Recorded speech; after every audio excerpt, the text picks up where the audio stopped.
Commerce classes. तो micro economics का हम लोगों ने यूनिट 7 स्टार्ट किया हुआ है, returns to a factor production function वाला। तो उसमें हम लोग काफ़ी कुछ डिस्कस कर चुके हैं। टीपी, एमपी, एपी क्या है, short run production function, long run production function. तो आज हम स्टार्ट करने जा रहे हैं रिटर्न्स टू अ फैक्टर, और इसमें जो पार्ट है रिटर्न्स टू अ फैक्टर का एक लो डिस्कस करेंगे, लो ऑफ वेरिएबल प्रोपोर्शन। ये लो क्या है, बेसिकली हमें क्या बता रहा है। देखो हम लोग प्रोडक्शन फंक्शन वाला चैप्टर पढ़ रहे हैं। इसमें हम लोगों ने क्या है, प्रोडक्शन से रिलेटेड सीखा कि शॉर्ट रन के अंदर प्रोडक्शन को कैसे बढ़ा सकते हैं, लॉन्ग रन के अंदर प्रोडक्शन को कैसे बढ़ा सकते हैं।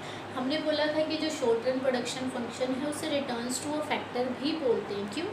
क्योंकि यहाँ पर प्रोडक्शन को इंक्रीज़ तो किया जा सकता है, पर सिर्फ वेरिएबल फैक्टर्स ऑफ प्रोडक्शन को इंक्रीज़ करके। जो मैंने आपको ऑलरेडी एक वीडियो में बताया है कि वेरिएबल फैक्टर्स क्या हैं, फिक्स्ड फैक्टर्स क्या हैं। तो शॉर्ट रन में प्रोडक्शन को बढ़ाया तो जा सकता है, पर सिर्फ वेरिएबल फैक्टर्स ऑफ प्रोडक्शन को इंक्रीज़ करके, और कुछ फैक्टर्स वहाँ पर फिक्स्ड रहते हैं, दैट इज़ फिक्स्ड फैक्टर, उनको हम चेंज नहीं कर सकते हैं। तो production can only be increase by increasing variable factors of production with fixed factor. तो इसीलिए उसको रिटर्न्स टू अ फैक्टर बोला जाता है कि यहाँ पे एक फैक्टर के बढ़ाने से रिटर्न मिलता है हमें, और बहुत ज़्यादा स्केल में फ़र्क नहीं आता है। तो इसका लो हम पढ़ेंगे, लो ऑफ वेरिएबल प्रोपोर्शन। ये बेसिकली किस लिए पढ़ा जा रहा है कि यहाँ पे इससे हमें ये पता चलता है कि जो एक प्रोड्यूसर प्रोडक्शन करता है तो वो कब तक अपनी प्रोडक्शन को कंटिन्यू रखता है, कब उसे प्रोडक्शन को स्टॉप करना होता है, ये हम इस लॉ की हेल्प से पता लगा सकते हैं। और मतलब इस लॉ की किस स्टेज पे प्रोड्यूसर प्रोडक्शन एंड करेगा, we can say production continue रखेगा किस स्टेज के किस पॉइंट तक। तो देखो फर्स्ट ऑफ ऑल हम लोगों को ये पता होना चाहिए कि लॉ ऑफ वेरिएबल प्रोपोर्शन है क्या। देखो मैंने कहा शॉर्ट रन के अंदर प्रोडक्शन बढ़ाई जा सकती है वेरिएबल फैक्टर को इंक्रीज़ करके। तो ये लो क्या कहता है कि जैसे ही हम फिक्स फैक्टर के साथ वेरिएबल फैक्टर को इंक्रीज़ करते हैं, शुरू की स्टेजेस में जो मार्जिनल प्रोडक्ट है, मतलब वेरिएबल फैक्टर से जो मुझे एडिशनल प्रोडक्शन मिलती है वो बढ़ती जाती है।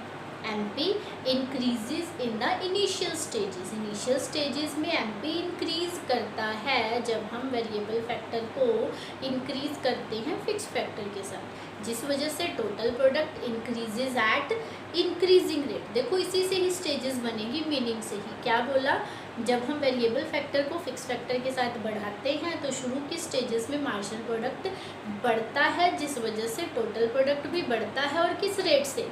इंक्रीजिंग रेट से। मतलब टीपी पहले 10 था, फिर 15 हो गया, 5 से बढ़ा, फिर 21 हो गया, मतलब 6 से बढ़ा, फिर कितना हो गया उसके बाद 28 हो गया, मतलब 7 से बढ़ा। तो टीपी बढ़ रहा है, इंक्रीजिंग रेट से बढ़ता है। इसके बाद ऐसी सिचुएशन आती है कि एमपी बढ़ते बढ़ते कम होना स्टार्ट कर देता है, जिस वजह से टीपी बढ़ता तो है पर किस रेट से? डिमिनिशिंग रेट से। डिमिनिशिंग रेट से बढ़ता है, धीरे धीरे एमपी कम होता होता ज़ीरो भी हो जाता है। इस सिचुएशन में टीपी मैक्सिमम हो जाता है। और इवन ऐसी सिचुएशन भी आती है कि एमपी नेगेटिव होना स्टार्ट हो जाता है, जिस वजह से टीपी क्या हो जाता है? डिक्लाइनिंग। यही लॉ ऑफ वेरिएबल प्रोपोर्शन है। देखो क्या कह रहा है, this law states that as more and more units of variable factor, कि जब हम ज़्यादा से ज़्यादा यूनिट्स वेरिएबल फैक्टर की कंबाइन करते हैं फिक्स्ड फैक्टर्स के साथ प्रोडक्शन को बढ़ाने के लिए, तो इनिशियली जो मार्जिनल प्रोडक्ट है, इनिशियली जो मार्जिनल प्रोडक्ट मतलब एडिशनल प्रोडक्ट जो हम ऑलरेडी डिस्कस कर चुके हैं, ये इंक्रीज़ करता है, जिस वजह से टीपी इंक्रीज़ करता है इंक्रीजिंग रेट से, बढ़ती दर से। देन उसके बाद जो एमपी है वो डिक्लाइन करना, कम होना स्टार्ट हो जाता है, क्योंकि जो हमारा फिक्स फैक्टर है वो ज़्यादा यूटिलाइज हो रहा है अब। तो एमपी जब डिक्लाइन होगा तो टीपी स्टार्ट इंक्रीज़ तो करता है, पर it starts increases at diminishing rate, कम मतलब घटते दर से बढ़ना स्टार्ट हो जाता है टीपी। इसके बाद एक सिचुएशन आती है कि एमपी क्या हो गया? ज़ीरो। मतलब जो हमारी एडिशनल प्रोडक्शन बढ़ रही थी उसकी कैपेसिटी पूरी तरह से ख़त्म हो गई है, मार्जिनल प्रोडक्ट ज़ीरो हो गया। इस सिचुएशन में टीपी क्या होता है? मैक्सिमम। इसके बाद इवन अगर हम और भी वेरिएबल फैक्टर को बढ़ाते जाते हैं तो एमपी क्या हो जाता है? नेगेटिव। तो क्या कह रहा है, जैसे जैसे हम वेरिएबल फैक्टर को फिक्स फैक्टर के साथ बढ़ाते हैं, शुरू में एमपी बढ़ता है, देन कम होता है, then zero, then minus negative हो जाता है। मतलब शुरू की स्टेज में एमपी क्या हो रहा है, बढ़ रहा है, देन एमपी कम हो रहा है, फिर जीरो, फिर नेगेटिव। तो ये एक तरह से स्टेजेस आती हैं हमारी प्रोडक्शन करते टाइम शॉर्ट रन के अंदर, जब वेरिएबल फैक्टर को फिक्स फैक्टर के साथ कंबाइन करते हैं। देखो यहाँ पे क्या है, हमारी जो फिक्स फैक्टर है वो पूरी तरह से यूटिलाइज नहीं था, बहुत कम यूटिलाइज हो रहा था, इसीलिए एमपी बढ़ता जा रहा था वेरिएबल फैक्टर के बढ़ाने से। पर जैसे हमने थोड़ा लिमिट ज़्यादा किया वेरिएबल फैक्टर का, बढ़ तो रहा है एमपी, मतलब टीपी बढ़ तो रहा है पर घटते दर से, क्योंकि मार्जिनल एडिशनल जो हमें आउटपुट मिल रहा है वो कम होना स्टार्ट हो जाता है, उसकी एफिशिएंसी कम होने की वजह से, किसकी, फिक्स्ड एसेट की, और वीकेंड से फिक्स्ड फैक्टर ऑफ प्रोडक्शन की। फिर इसके बाद धीरे धीरे जब पूरी तरह से कैपेसिटी फिनिश हो जाती है फिक्स फैक्टर की, तो वो जीरो भी हो जाता है, देन कम होना स्टार्ट हो जाता है। तो हमने इसको स्टेजेस की फॉर्म में भी पढ़ा है, अभी हम शेड्यूल और कर्व की हेल्प से पढ़ेंगे। तो पहले 3 स्टेजेस एक बार डिस्कस कर लेते हैं ताकि आप लोगों को शेड्यूल और कर्व से समझने में परेशानी ना आए। तो फर्स्ट स्टेज, 3 स्टेजेस है। First is increasing returns to a factor, second diminishing return to a factor, third negative returns to a factor. देखो जो हमने बोला शुरू में एमपी इंक्रीज होता है, जिस वजह से टीपी बढ़ता है इंक्रीजिंग रेट से, ये फर्स्ट स्टेज में आता है, इसीलिए हमने इसको क्या बोल दिया, increasing returns to a factor. क्या हो रहा है इसमें, एमपी बढ़ रहा है, एमपी अब क्या है, it is addition to TP, जिस वजह से टीपी तो बढ़ता है किस रेट से, इंक्रीजिंग रेट से। एमपी इंक्रीजिंग मतलब एमपी बेसिकली रेट होता है, रेट ऑफ चेंज, एडिशन है, क्योंकि अगर एमपी बढ़ेगा तो टोटल चीज़ तो ऑब्वियस सी बात है बढ़ेगी और बढ़ते दर से, ये हमेशा ध्यान रखना है आप लोगों ने। एमपी इंक्रीजिंग तो TP increases at increasing rate, this is increasing returns to a factor. Second situation है diminishing returns to a factor. Diminishing का मतलब होता है कम होना, डिक्रीज होना। अब जैसे ही एमपी कम होना स्टार्ट हो जाता है, ये सेकेंड स्टेज स्टार्ट हो जाती है। हेयर एमपी डिमिनिशिंग और कम होता होता वो जीरो भी इसी स्टेज में ही पहुंच जाता है, सेकेंड स्टेज में ही काउंट करते हैं कि एमपी जो है हमारा वो डिक्रीज हो रहा है, और डिक्रीज होते होते दैट बिकम्स ज़ीरो। तो MP declining and zero including in diminishing returns to a factor. अब इस वजह से क्या होता है, जब एमपी डिमिनिशिंग है, टीपी इंक्रीज तो कर रहा है पर डिमिनिशिंग रेट से, घटते दर से। लाइक मैं कह रही हूँ पहले 10 की प्रोडक्शन थी, 10 से 15 हुई, 15 से कितना हो गया यहाँ पे 19, 19 से फिर 22, पहले 5 से बढ़ा था, देन 4 से बढ़ा, फिर यहाँ पे 3 से बढ़ा। तो जो ये रेट है एडिशन का, that is declining, this is MP. MP declining है तो उस वजह से जो मेरा टीपी है वो क्या होगा, इंक्रीज तो हो रहा है, इंक्रीज हो रहा है 10 से 15 से 19 से फिर 22, पर डिक्रीजिंग रेट से हो रहा है। तो ये सेकंड स्टेज है। धीरे धीरे ऐसी सिचुएशन भी आएगी कि एमपी जो है वो बिल्कुल ज़ीरो हो जाएगा, मतलब यहाँ पे कोई चेंज नहीं आएगा। सपोज मैं कह रही हूँ 24 हुआ, फिर देन 24, 2 से इंक्रीज़ हुआ, फिर ये ज़ीरो, तो एमपी ज़ीरो हो गया। इस सिचुएशन के अंदर टीपी क्या रहता है, मैक्सिमम। तो जब एमपी डिमिनिशिंग है, TP increases at diminishing rate, और जैसे ही एमपी ज़ीरो हो जाता है सेकंड स्टेज में ही टीपी क्या होगा, मैक्सिमम। अब इसके बाद थर्ड स्टेज स्टार्ट हो जाती है, that is negative returns to a factor. अब जीरो होने के बाद एमपी नेगेटिव होना स्टार्ट हो जाता है जब हम ओवर यूटिलाइज करते हैं फिक्स्ड फैक्टर को, तो यहाँ पे एमपी क्या हो गया, नेगेटिव। और जब एमपी नेगेटिव हुआ तो ऑब्वियस सी बात है जो टीपी है वो क्या है, कम होना स्टार्ट हो जाता है। तो ये 3 स्टेजेस है लो वेरिएबल प्रोपोर्शन की। Students, this topic is very much important for the examination point of view, तो अच्छे से समझिएगा। तो हमने क्या बोला, ये एक ऐसा लो है जिसमें कि जब हम वेरिएबल फैक्टर को फिक्स फैक्टर के साथ इंक्रीज़ करते हैं, शुरू में एमपी बढ़ता है जिस वजह से टीपी बढ़ता है बढ़ते रेट से, इंक्रीजिंग रेट्स। उसके बाद एमपी कम होना स्टार्ट हो जाता है और फिर ज़ीरो भी हो जाता है। जब एमपी कम हो रहा है तो TP increasing but diminishing rate, और जब एमपी ज़ीरो हुआ टीपी मैक्सिमम।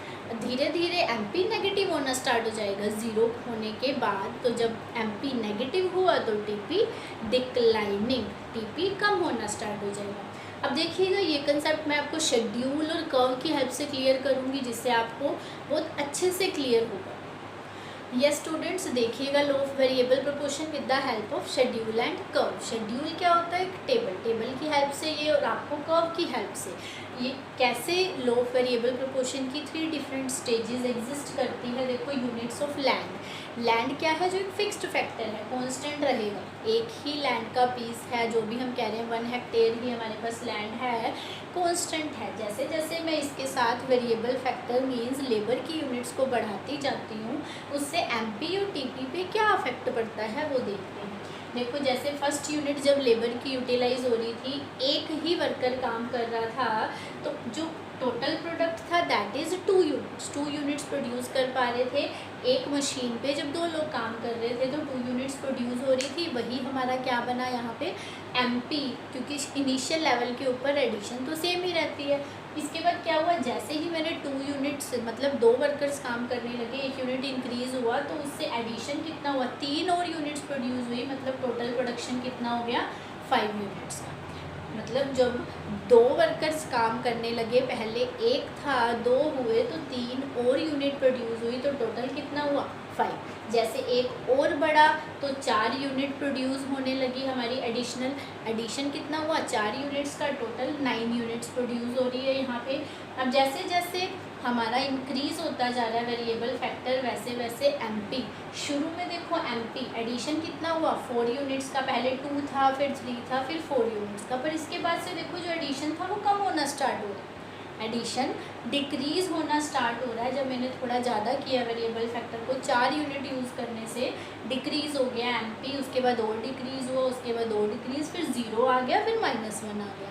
तो यही तो अभी हमने पढ़ा स्टेजेस के अंदर कि जैसे जैसे हम वेरिएबल फैक्टर को फिक्स फैक्टर के साथ बढ़ाते हैं, शुरू में एमपी इंक्रीज होता है, यहाँ तक बढ़ रहा है, this is first stage, increasing returns to a factor, बढ़ रहा है, जिस वजह से टीपी इंक्रीज हो रहा है, किस रेट से? इंक्रीजिंग रेट से। पहले 3 से बढ़ा, फिर 4 से बढ़ा, शुरू में 2 से बढ़ रहा था, तो this is increasing returns to a factor. पर जब 4th यूनिट ऑफ लेबर आई, 4 यूनिट होने से क्या हुआ? हमारे पास एमपी जो एडिशन था वो फिर वापस से कम होना स्टार्ट हो गया, 4 से 3 हो गया, जैसे 5 आई तो 2 हो गया एडिशन, फिर 1 हो गया, फिर 0 हो गया। This is second stage, diminishing returns to a factor, जिस वजह से देखो अब टीपी बढ़ रहा है पर डिमिनिशिंग रेट से बढ़ रहा है। 3 से बढ़ा, फिर 2 से, फिर यहाँ पे 1 से, फिर यहाँ पे कोई चीज़ नहीं आया, 0। तो this is diminishing rate. MP खुद ही रेट है, इसीलिए हमने टीपी को एमपी से रिलेट किया। जब एमपी बढ़ रहा है तो टीपी भी बढ़ रहा है, और इंक्रीजिंग रेट से। जब एमपी कम हुआ सेकंड स्टेज में, तो टीपी इंक्रीज हो रहा है पर डिमिनिशिंग रेट से। अब यहाँ पे एमपी धीरे धीरे क्या हो गया? जब मैंने 7th यूनिट को यूज़ किया लेबर की, तो एडिशन कुछ भी नहीं हुआ, तो MP is 0, it means total product is 15, that is maximum production, that is maximum production.